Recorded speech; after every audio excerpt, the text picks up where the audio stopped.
CIDG Anti-Crime Ops, nakahuli ng mahigit 1,900 na suspects noong Pebrero 2025.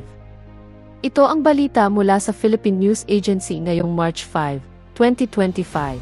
Ang walang humpay na kampanya ng gobyerno laban sa lahat ng anyo ng kriminalidad ay nagresulta sa pagkakaaresto ng 1,886 individual noong Pebrero. Ayon sa Philippine National Police Criminal Investigation and Detection Group, o PNP, CIDG noong Miyerkules. Sinabi ni CIDG Chief Major General Nicolas Torre III na 459 na dayuhan ang kabilang sa mga naaresto. Kabilang ang 429 na manggagawa ng mga ipinagbawal na Philippine Offshore Gaming Operators or POGO at Internet Gaming Licensees o IGL. Sinabi ni Torre na ang CIDG ay nagsagawa ng 1,047 operasyon noong Pebrero, na nagresulta rin sa pagkakakumpiska ng mga ebidensyang nagkakahalaga ng 195.5 milyon peso.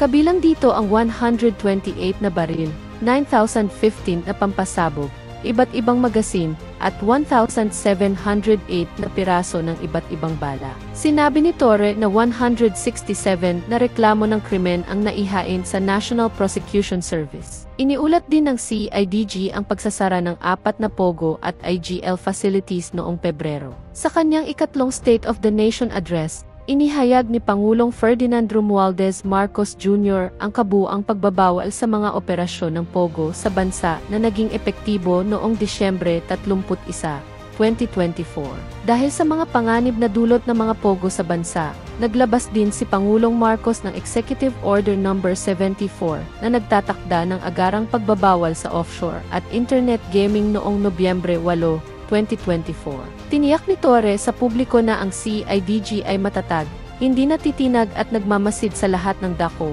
upang ipatupad ang batas, pigilan at lutasin ang mga krimen, hulihin ang mga kriminal at mga tumatakas, at determinado sa paghahanap ng katotohanan upang mailagay ang lahat ng kriminal at mga lumalabag sa batas sa likod ng rehas upang matulungan ang lahat ng biktima na makamit ang hustisyang nararapat sa kanila.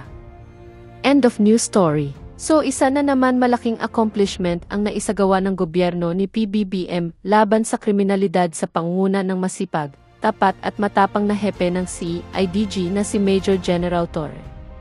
Talagang hindi nagkamali ang pamahalaan sa pagpili at pagtalaga kay Torre na pamunuan ang CIDG. Isa itong matalinong hakbang ng pamahalaan upang masugpo ang kriminalidad sa ating bansa. Ito ang dapat na nilalagay sa posisyon, yung mga taong tapat sa tungkulin at sumusunod sa rule of law, hindi tulad ng nakaraang administrasyon na napakaraming ginawang paglabag sa karapatang pantao. Lalong lumaganap ang mga iligal na gawain at kriminalidad noong panahon ni Duterte, at namayagpag ang mga kaibigan niyang mga insik na gumawa ng kasamaan sa ating bansa. Sabi ng sa Proverbs 14 verse 34, "Righteousness exalts a nation, but sin is a reproach to any people."